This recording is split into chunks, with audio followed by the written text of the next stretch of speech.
பிஸ்மில்லாஹிர் ரஹ்மானிர் ரஹீம். புகழனைத்தும் அல்லாஹ் ஒருவனுக்கு உரித்தாகட்டுமாக. இறைவனின் சாந்தியும் சமாதானமும் கண்மணி நாயகம் ரசூலுல்லாஹி ஸல்லல்லாஹு அலைஹி வஸல்லம் அவர்கள் மீதும்,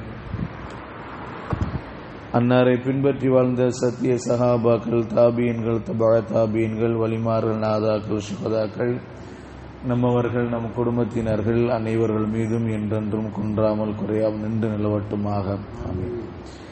قال الله سبحانه وتعالى في القرآن العظيم: أعوذ بالله من الشيطان الرجيم بسم الله الرحمن الرحيم أو يلقى إليه كنز أو تكون له جنة يأكل منها وقال الظالمون إن تتبعون إلا رجلا مسحورا. صدق الله العلي العظيم. அல்லது இவருக்கு, அதாவது இந்த தூதருக்கு, கருவூலம் ஏதேனும் அருளப்பட வேண்டாமா? அல்லது இவருக்கு தோட்டம் ஒன்று இருந்து அதிலிருந்து இவர் உணவு உண்ண வேண்டாமா என்றும் அவர்கள் கேள்வி கேட்கின்றனர். இந்த அநியாயக்காரர்கள் சூனியம் செய்யப்பட்ட ஒரு மனிதரையே நீங்கள் பின்பற்றுகிறீர்கள் என்று கூறுகின்றனர் என அல்லாஹ் ரப்புல் ஆலமீன் இந்த வசனத்திலே சொல்லித் தருகிறான். அருமையான அல்லாஹ் நல்லடியார்களே, இதுக்கு முந்தைய வசனத்தில் அல்லாஹால சொன்னான், அந்த இறை மறுப்பாளர்கள் ரசூலுல்லாஹி ஸல்லல்லாஹு அலைஹி வஸல்லம் அவர்களை பார்த்து சொன்னார்கள், நம்மளே மாதிரி தான் சாப்பிடுறாரு, நம்மள மாதிரி தான் கடை வீதியில் நடக்கிறாரு, இவருக்கு ஒரு மலக்கு அனுப்பி வச்சிருந்தா அந்த மலக்கு மூலமா எச்சரிக்கை செஞ்சிருக்கலாம்ல, அப்ப இவரை நபி நம்ம ஏத்துக்கலாம்ல அப்படின்னு சொன்னாங்க ஒரு காரணம்.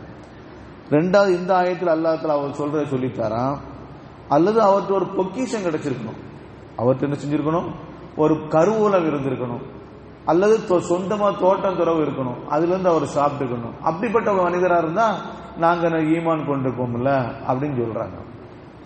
அருமையான அல்லாஹ் நல்லடியார்களே, இந்த ஆயத்துல நமக்கு நிறைய செய்தி. நல்லதை சொல்பவர்கள், எச்சரிக்கை செய்யவர்கள், அவர் செல்வந்தரா இருக்குன்னு அவசியம் இல்லை, அவர் செல்வந்தரா இருக்குன்னு அவசியம் இல்லை. ஈமான் இருந்தா போதுமானது, தக்குவா இறையச்சம் இருந்தா போதுமானது, அந்த இறையச்சமே அவருக்கு போதுமானது. அவர் எல்லாற்றை விட உயர்வானவர் என்பது. பொருளாதாரம் என்பது அளவுகள் அல்ல, உயர்ந்தவர் என்பதற்கு அளவுகள் அல்ல. இறையச்சம் தான். அல்லாஹ்வுடைய பயம் யாரோட உள்ளத்தில் இருக்கிறதோ அவர்தான் உயர்ந்த மனிதர். இன்ன அக்ரமக்கும் இந்தல்லாஹி அத்காக்கும். உங்களில் சிறந்தவர்கள், அல்லாஹ்வுடைய அச்சம் யாருடைய உள்ளத்தில் இருக்கோ அவர்தான் உங்களில் சிறந்தவர் என்று அல்லாஹ் ரப்புல் ஆலமீன் திருமறையிலே சொல்லித் தருகிறார். சரி, ரசூலுல்லாஹி ஸல்லல்லாஹு அலைஹி வஸல்லம் அவர்களுக்கு கருவூலம் கிடைக்கலையா? இவங்க சொல்ற மாதிரி ரசூலுல்லாஹி ஸல்லல்லாஹு அலைஹி வஸல்லம் அவர்களுக்கு கருவூலம் கிடைக்கலையா? ஒரு பொக்கிஷம் கிடைக்கலையா? கிடைச்சது. ஆனா வச்சுக்க நினைச்சுக்கிறாங்களா? வேண்டாங்கண்ணாங்க. ஒரு சந்தர்ப்பத்தில் ரசூலுல்லாஹி ஸல்லல்லாஹு அலைஹி வஸல்லம் அவங்க ஜிப்ரீல் அலைஹிஸ்ஸலாம் அவரை சந்திக்கிறதுக்காண்டி வராங்க. எப்பவுமே காலை நேரத்தில் ஒரு நேரம் இருக்கு, லுகாவுடைய நேரம் இருக்கு, அந்த நேரத்தில் சந்திப்பாங்க ரசூலுல்லாஹ். யார? ஜிப்ரீல் அலைஹிஸ்ஸலாம் அவங்கள. சஃபா என்ற மலைக்கு மத்தியில, சஃபா என்ற மலை, சஃபா மருவா இருக்கு இல்லைங்களா, அல்ல சஃபா மலையில அவங்க உட்கார்ந்து இருப்பாங்களாம் ஜிப்ரீல் அலைஹிஸ்ஸலாம். அப்ப இந்த லுகா நேரத்துக்கு முந்தின நேரத்தில் ரசூலுல்லாஹ் அந்த ஜிப்ரீல் அலைஹிஸ்ஸலாம் அவங்களை சந்திச்சுட்டு போவாங்க.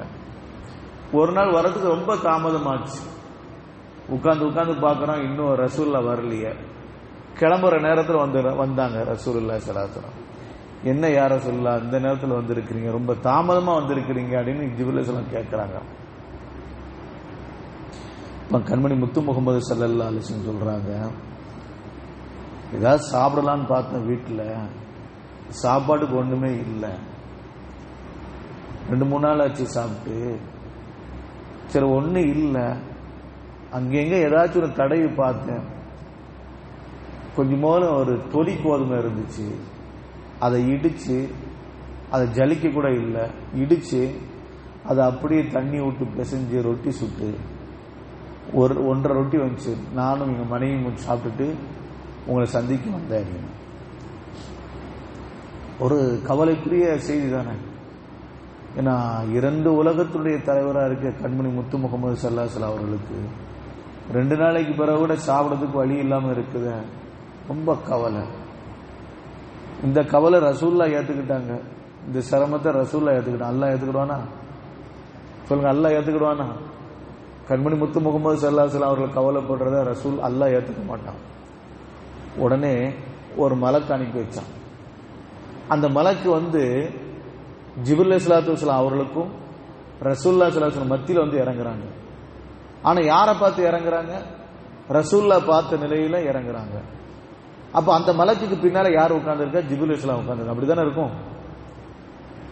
இப்போ அந்த சஹாபி அந்த மலக்கு கேட்கிறாங்க, யா ரசூலல்லாஹ், சலாம் சொல்லிட்டு ரசூலுல்லாஹ்க்கு சலாம் சொல்லிட்டு அந்த மலக்கு சொல்றாங்க, யா ரசூலல்லாஹ், அல்லாஹ் பிரத்யேகமா என்னை அனுப்பி வச்சான். அல்லாஹ் என்னை பிரத்யேகமா இந்த துன்யாவுக்கு அனுப்பி வச்சான். நான் இதுவரை வந்ததே கிடையாது. உங்களுடைய கவலையை, உங்களுடைய அந்த கஷ்டத்தை நினைச்சு அல்லாஹ்ல அனுப்பி வச்சான். நீங்க இப்ப சரின்னு சொன்னா, இப்பமே நீங்க சரின்னு சொன்னீங்கன்னா பூமியில எங்கெங்க இருக்கிறது ஹசானா இருக்கிறதோ, கருவூலங்க இருக்கிறதோ, பொக்கிஷங்கள் இருக்கிறதோ அதெல்லாம் உங்களுக்கு திறந்து காட்டுறேன். பூமியில எங்கெங்க தங்க நாணயங்கள், எங்கெங்க பணங்கள் இருக்கிறதோ, வெள்ளி நாணயங்கள் இருக்கு, செப்புகள் இருக்குதோ அதெல்லாம் திறந்து காட்டுறேன். அதை நீங்க வச்சுக்கிடுங்க யா ரசூலல்லாஹ். அந்த மலக்குக்கு பின்னால உட்கார்ந்துருக்காங்களா இல்லைங்களா? யார்? ஜிப்ரீல் அலைஹிஸ்ஸலாம். அவங்க சொன்னாங்க, வேண்டாம் யா ரசூலல்லாஹ் அப்படின்னா. வேண்டாம் அப்படின்னாங்க. அந்த கருவூலை மட்டும் கேட்டுறாதீங்க. என்ன அதுல என்ன தப்பா இருக்குது? கருவூலத்தில் என்ன தப்பா இருக்கு? அல்லாஹ் கொடுக்கிறது இன்னும் அந்த மலக்கு கொடுக்கறது தப்பா இருக்குமா, தவறா இருக்குமா, ஹராமா இருக்குமா? எதுவுமே இருக்காது. ஆனா பின்னால உட்கார்ந்து சொன்னாங்க ஜிப்ரீல் அலைஹிஸ்ஸலாம், வேண்டாம் யா ரசூலல்லாஹ். உடனே சொல்லிட்டாங்க கண்மணி முத்து முகமது ஸல்லல்லாஹு அலைஹி வஸல்லம், எனக்கு வேண்டாம். நான் ஏழையாக இருந்து மரணிக்கக்கூடிய அளவுக்கு உண்டான நபியாகவே இருக்கிறேன் என்றார்கள். அல்லாஹும்ம மீத்தினி மிஸ்கீனா வஹீனி மிஸ்கீனா, யா அல்லாஹ், என்னை ஏழையாகவே வாழச் செய்வாயாக, என்னை ஏழையாகவே மரணிக்க செய்வாயாக. சரி, பின்னால் இருந்து தலை காட்டினா அசைச்சாங்கல்ல ஜிப்ரீல் அலைஹிஸ்ஸலாம் வேண்டான்ட்டு. என்ன எதனால வேண்டாங்கிறாங்க? அதுல தப்பு இல்லை, அதுல தவறு இல்லை, அது ஹராம் இல்லை, எதுவுமே இல்லை, ஹலால் தான். அல்லாஹ் கொடுக்கிறது. அந்த பொக்கிஷங்கள் எல்லாம் அல்லாஹ்க்குரியது, அல்லாஹ் கொடுக்கிறான். அப்ப ஏன் வேண்டாங்கிறாங்க? அதுல இருந்து எடுத்து நீங்க சாப்பிட்டீங்கன்னா, ஒரு தங்க காசு எடுத்து சாப்பிட்டா அதுக்கு நீங்க பதில் சொல்லணும் யார சொல்லலாம். அதுக்கு நீங்க பதில் சொல்லணும் மறுமையில. முடியுமா? அதுல இருந்து ஒரு கொஞ்சத்தை எடுத்து நீங்க சாப்பிட்டாலும் எப்படி சாப்பிட்டீங்க, எதனால வந்துச்சு, அந்த கணக்குலக்கு இருக்கு. அந்த கணக்குலக்கு உங்களால முடியுமா? கணக்கெடுக்க முடியுமா? அதுதான் அருமையான அல்லாஹ் நல்லடியார நபிகள் நாயகம் ஸல்லல்லாஹு அலைஹி வஸல்லம் அவர்கள் இந்த உலகத்துல ராஜாவான நபியாக வாழ்வதற்கு அல்லாஹ்ல வாய்ப்பை கொடுத்தான். ராஜாவாக வாழக்கூடிய வாய்ப்பை கொடுத்தான். ஆனால் அவர்கள் ஒரு அடிமையான வாழ்க்கையை அந்த உலகத்துல வாழ்ந்து மறைஞ்சிருக்கிறார்கள். அத காரணமா யாரும் கேட்கக்கூடாதுல்ல. அவருடைய கருவூலம் அனுப்பப்பட்டிருந்தால் அல்லது அவருடைய தோட்டம் துறவு இருந்தால் நான் நபியாக ஏற்றுக்கொண்டிருப்போமே என்று சொல்கிறார்கள். அது பொய்யான வாதங்கள், என்ன வரட்டு வாதங்கள், அது நிராகரிக்கக்கூடிய வாதங்கள். அந்த நபியை நமக்கு பிடிக்கல, அந்த நபியை நம்ம ஏற்றுக்கொள்ள வேண்டிய அவசியம் இல்லை என்பதற்காக வேண்டி சொல்லப்படுகின்ற வார்த்தையை தவிர உண்மையில ரசூலுல்லாஹி ஸல்லல்லாஹு அலைஹி வஸல்லம் அவர்கள் பூமியினுடைய பொக்கிஷங்கள், வானத்தினுடைய பொக்கிஷங்கள் அவருடைய காலு கீழே கொட்டப்பட்டது. ஆனால் கொஞ்சம் கூட அதை திரும்பி பார்க்காம நபிகள் நாயகம் ஸல்லல்லாஹு அலைஹி வஸல்லம் அவர்கள் அல்லாஹ்வையும் மறுமையும் முன்னோக்கினார்கள். என பதில் சொல்லணும். நமக்கு அதானே, இந்த அளவுக்கு இருக்கோ அந்த அளவுக்கு நம்ம பதில் சொல்லணும். அந்த சொத்துக்களுடைய முறையான அடிப்படையில் நாம அதனுடைய முறைகளை, வரிகளை செலுத்திவிட்டு, ஜக்காத்துகளை பேணி நடந்துவிட்டு, அதுக்கு தேவையான அளவுக்கு அதனுடைய தர்மங்களை செய்கின்ற போது அல்லாஹ் அதிலிருந்து பாதுகாக்கிறான். இல்லைன்றுக்குன்னா அதில் கேள்வி கணக்கு கேட்பான். கண்மணி முத்து முகமது ஸல்லல்லாஹு அலைஹி வஸல்லம் அவர்கள் சஹாபாக்களோடு மக்காவில் புறப்பட்டு போகிற பொழுது ஒரு இடம் வந்துச்சு. ஹரமை தாண்டி கொஞ்ச தூரத்தில் ஒரு இடம். அதற்கு முத்து முகமது ஸல்லல்லாஹு அலைஹி வஸல்லம் சொன்னாங்க, இந்த இடத்தை தோண்டுங்க, உங்களுக்கு தங்கம் கிடைக்கும் அப்படின்னாங்க. இந்த கபர், ஒரு கபர் இருக்கு, அந்த கபரை தோண்டுங்க, உங்களுக்கு தங்கம் கிடைக்கும் அப்படின்னாங்க. சஹாபாக்கள் ஆச்சரியப்பட்டாங்க, யா ரசூலல்லாஹ், இந்த கபரை தோண்ட தங்கம் கிடைக்குங்கிறது நம்ம ஆச்சரியம் இல்லை, அங்க எடுத்து நாங்க வச்சுக்கலாமா, புழங்கிக்கலாமா? நீங்க சொன்னால தப்பு இருக்காது, ஆனா அந்த தங்கத்தை எடுத்து நாங்க புழங்கிக்கலாமான்னு கேட்டாங்க. தாராளமா புழங்கிக்கிடுங்க. அந்த கபரை தோன்றாங்க.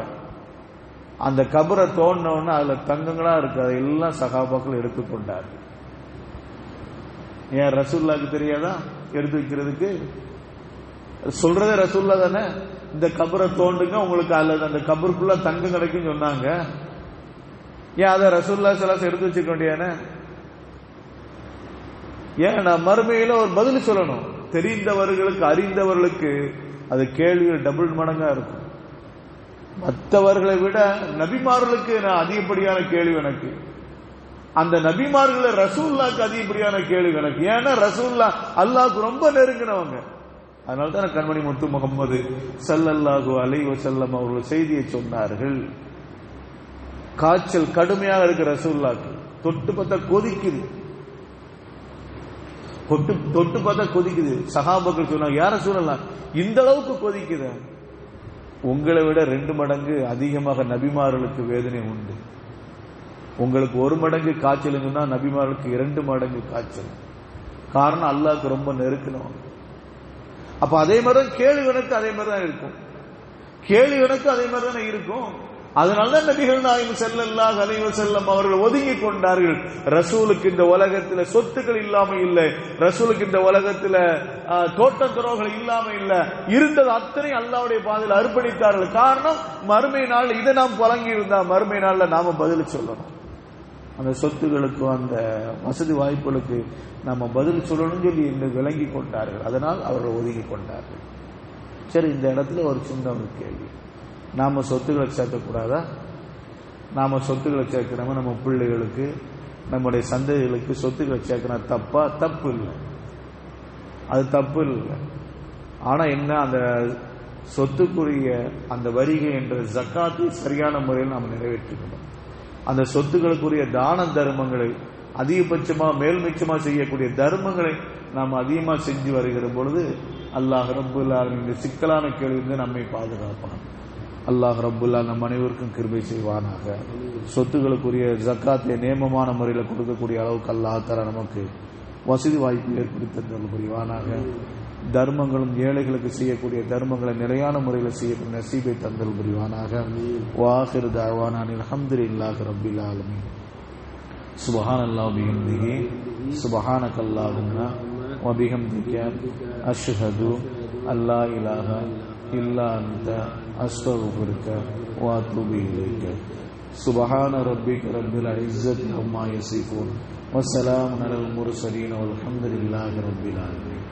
ஸல்லல்லாஹு அலா முஹம்மதின் ஸல்லல்லாஹு அலைஹி வஸல்லம்.